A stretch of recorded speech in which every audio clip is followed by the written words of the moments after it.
উনি তো পুরো ফায়ার, স্টেডিয়ামে পুরো আগুন ধরাই দিয়েছে। ভয় তো পাওয়ারই কথা আছে, যেভাবে একটা বল ওদেরকে মারছে টিভিতে স্ক্রিনে যখন দেখি তখন কিন্তু অনেক অনেক বেশি জোরে করে। I want to say that he's a only bowling star and speed star of Bangladesh cricket. ওনার আজকের যে 5 উইকেট তিনি যে পেয়েছেন, আমি সত্যিই বলবো আর যে বোলিং গতি সেটা অসাধারণ এবং ফাইনালি সেটার প্রতিফলন ঘটিয়েছেন তিনি। উনি তো পুরো ফায়ার, মানে স্টেডিয়ামে পুরো আগুন ধরাই দিয়েছে। হ্যাঁ। বল করতেছিল, বল কি আপনি চোখে দেখতেছিলেন গ্যালারি থেকে? না না, একদমই দেখতে পারি নাই, আমি তো এইভাবে করে দিয়েছি। খুবই দারুণ ছিল, খুবই দারুণ। আমরা গর্বিত এরকম প্লেয়ার পেয়ে। পাকিস্তানে যখন এসেছিল তখন বলেছিল তারা নাহিদ রানাকে অনেক ভয় পায়।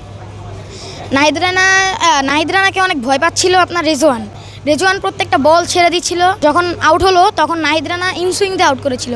রেজওয়ান ভেবেছিল যে বলটা স্ট্রেট যাবে, স্টাম্প ছুবে না, কিন্তু নাহিদ রানা এখানে একটা বুদ্ধির কাজ করেছে, ইনসুইং দিয়ে তাকে আউট করে দিয়েছে। আলহামদুলিল্লাহ অনেক বেশি ভালো লাগছে, তাকে নিয়ে বলার মতো আর কিছু নাই। খেলা দেখছি, উপভোগ করছি ফার্স্ট টাইম।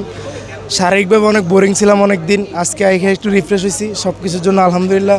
বিশেষ করে ধন্যবাদ নাহিদ রানা এবং নাজমুল হাসান শান্ত, দুজনকে খুব বেশি ধন্যবাদ। টিভিতে স্ক্রিনে যখন দেখি তখন কিন্তু অনেক অনেক বেশি জোরে করে। তাকে ভয় তো পাওয়ারই কথা আছে, যেভাবে একটা বল ওদেরকে মারছে, বিশেষ করে একটাই মারছে লাস্টের দিকে, এটা খুব বেশি আঘাতপ্রাপ্ত। এগুলো তো অপর প্লেয়ার যারা ব্যাটসম্যান থাকে তাদের জন্য অনেক আতঙ্ক।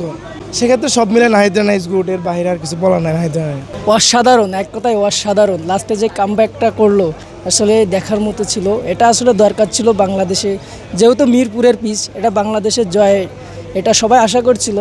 যেহেতু আপনার পাকিস্তান অনেক ভালো টিম, র্যাঙ্কিংয়ে 4-এ আছে, বাংলাদেশ 9-এ আছে, বাংলাদেশে এটা জিতছে, এটা বাংলাদেশের জন্য অনেক প্লাস পয়েন্ট। তো আশা করি বাংলাদেশ আরও ভালো খেলবে। একজন ভালো বল করেছে এবং ওর থেকে যেটা এক্সপেকটেশন ছিল ওটা ফুলফিল করেছে 100%। এবং এক্সপ্রেস বলার, খুব গতি এবং লাইন ঠিক রেখে বল করে, খুব ভালো লাগছে। এবং আমি বিশ্বাস ছিল যে যদি ম্যাচটা বের করে আনতে পারে, নাহিদ রানা বের করে আনতে পারবে। এবং ইম্পর্টেন্ট ছিল এবং রিস্ক, আজকে যে ম্যানেজমেন্ট যে রিস্ক নিয়েছে বা টিম ম্যানেজমেন্ট প্লাস হচ্ছে ক্যাপ্টেন কলসে যে রিস্কটা নেওয়া হয়েছে, ওটা খুব ইম্পর্টেন্ট ছিল। টেস্টের টিমটা খুব ইম্পর্টেন্ট। ওভারঅল খুব ভালো টেস্ট খেলেছে এবং আশা করতেছি যে সামনে আরও ভালো টেস্ট উপহার দিবে।